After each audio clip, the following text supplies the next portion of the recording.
magsasaka ng pamahala. Sayaw na, ang kuradang, ang sayaw na.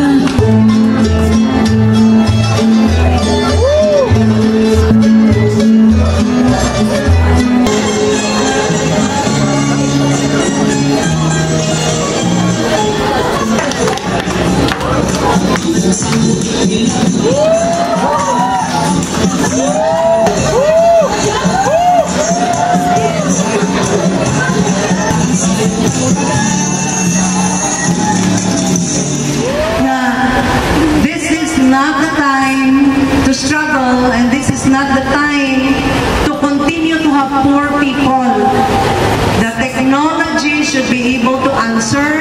Technology should be able to provide us with the ways and means to increase our productivity.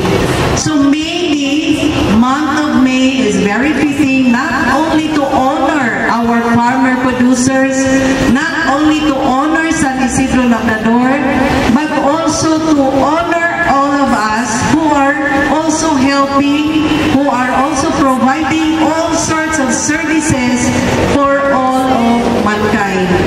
But of course, the services should be geared towards producing food.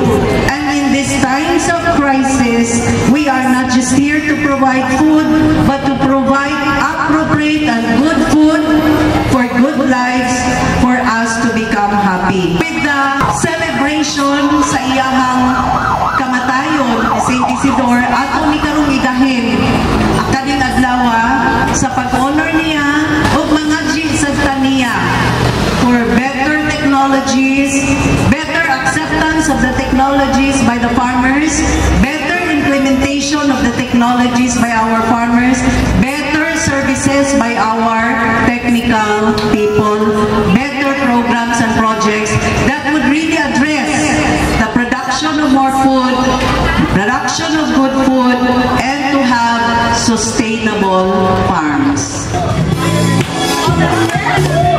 Let's give Congress a big round of applause!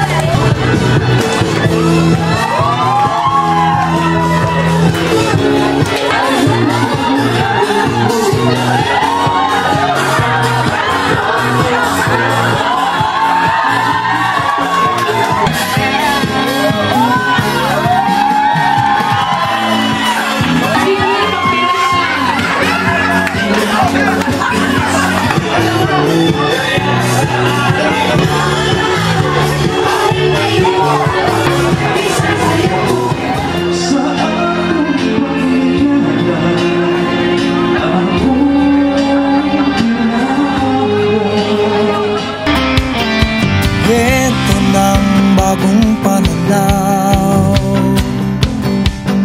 sa produksyon, malakas ang kooperasyon.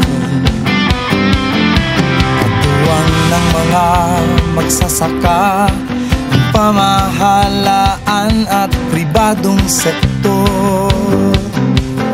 Dadagdagan. Thank you so much, everybody. This has been Immaculate Grace. Enjoy the rest